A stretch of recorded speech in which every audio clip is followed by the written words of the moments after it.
I'm back for another video. And today we'll be making a corn cheese, like a Korean corn cheese. So, pakita ko sa inyo paano ako gumagawa ng corn cheese dahil paborito namin ni Jackie to. Dahil yung corn cheese na pinagbibilan namin is malayo dito sa bahay. So, we decided na we're gonna make our own corn cheese today dahil umuulan din. So, ayun. Pakita ko sa inyo kung paano ko ginagawa yung corn cheese na paborito namin ni Jackie. Okay, so first of all, the ingredient is syempre corn cheese. So, super simple lang to. Madaling gawin sa bahay. Syempre, ang first ingredients and an obvious ingredients na kailangan natin is corn. So, ano siya? Corn kernels siya. So, kung may mabibili kayong ganito, pantry. So, kung may mabibili kayong ganito sa, sa grocery, yan. Tapos, lagyan nyo dito para mawala yung tubig. Anyway, so, ilalagay natin siya dito sa bowl. Next ingredient natin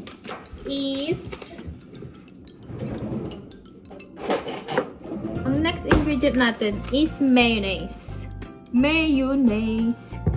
So, ihalo natin siya sa ating corn. Siguro mga dalawang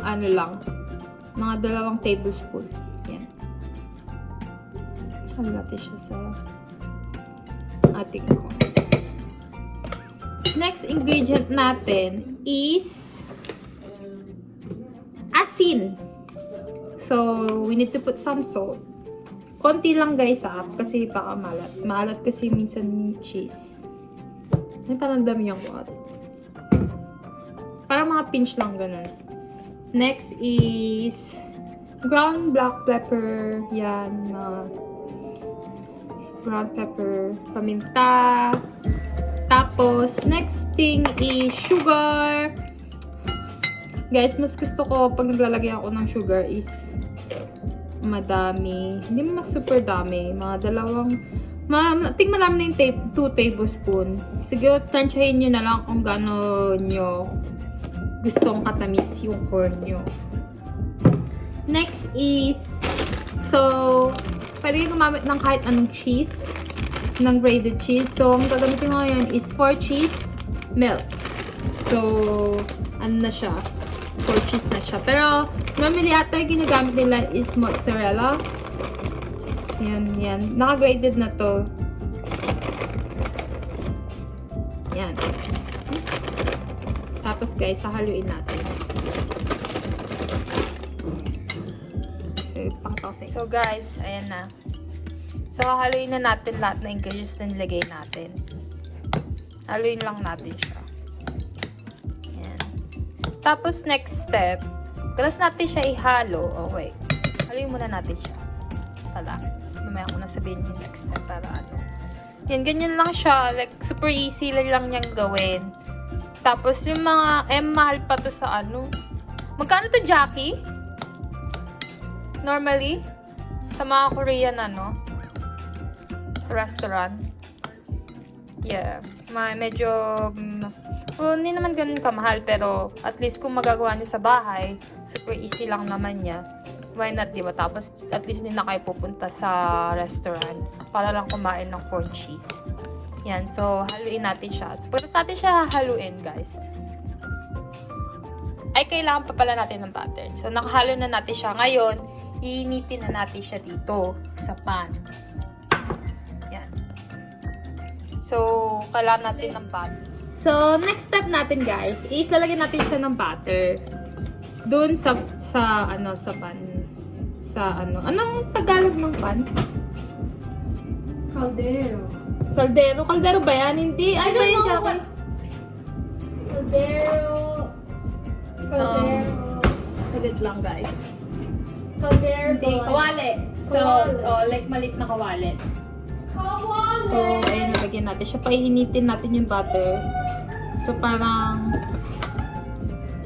initin natin siya. Ayan yung butter. So, paininitin natin yung butter sa maliit na pan.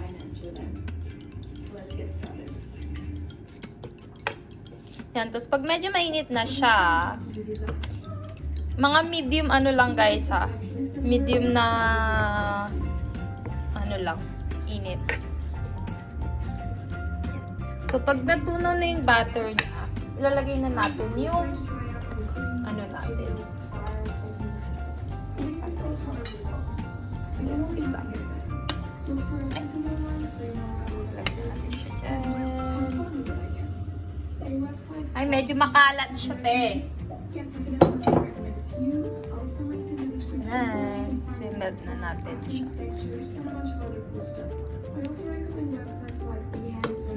Yan, hanggang sa uminit. Tsaka mawala yung sabaw. Pero guys, sometimes, kahit may sabaw pa siya, tinatapos ko na. Depende din sa inyo. Ayan.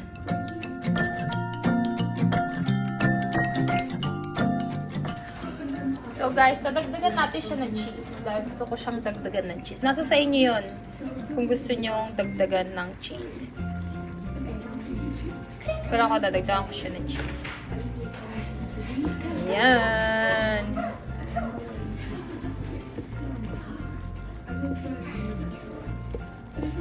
So, gagawin nyo lang siya guys for like 2 to 3 minutes or 5 minutes if you want.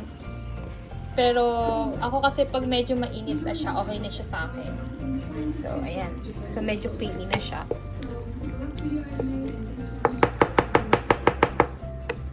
Ayan. Kumukulo na siya. Yum. Ngayon guys, ilalagay na natin siya dito. Every time he walks, his head goes like this. Ilalagay na natin siya dito. Tapos, lalagyan natin ng cheese on the top.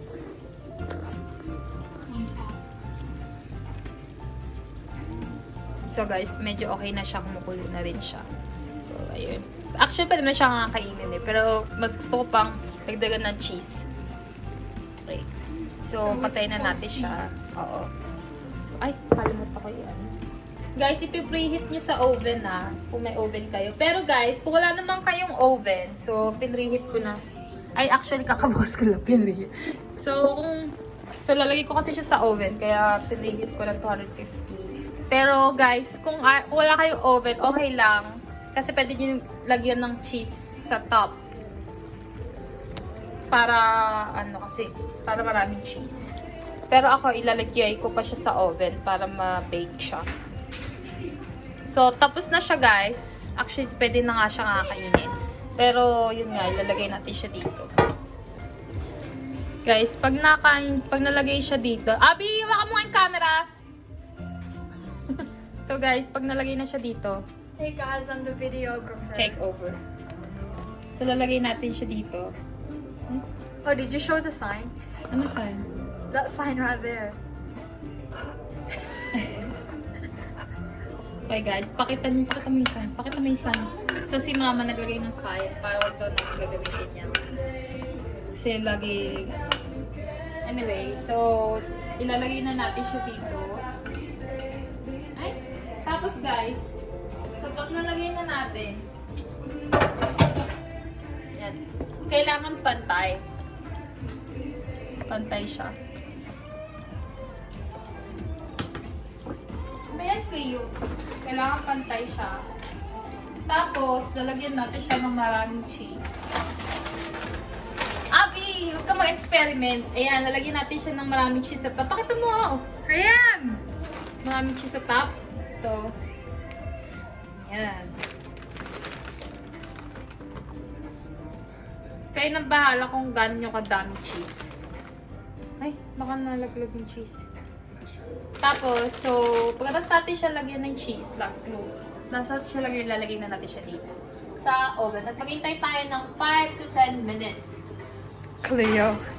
Hanggang sa matunaw yung cheese. Okay, let's wait for 5-10 minutes. Cleo. Nice. Tapos na ang ating corn cheese. Guys, pwede nyo siyang sunugin sa top kung gusto nyo. Pero ako, prepare ko na hindi siya sunugin. Titingnan natin kung gaano siya ka-creamy. Tikman natin siya. Ay! So, kinuha ko na siya sa oven. So, guys, tingnan nyo, oh. Napaka-creamy and cheesy niya. Ayan. Yum! So, guys, tikman na natin siya, oh. Ay! Tikman natin siya. Harap. So, guys, harap. So, simple lang siya. Tapos, din lang yung mga ingredients niya. Makakain na kayo ng corn cheese. Like, homemade corn cheese. Okay, guys. That's it for today. And thanks for watching. Bye!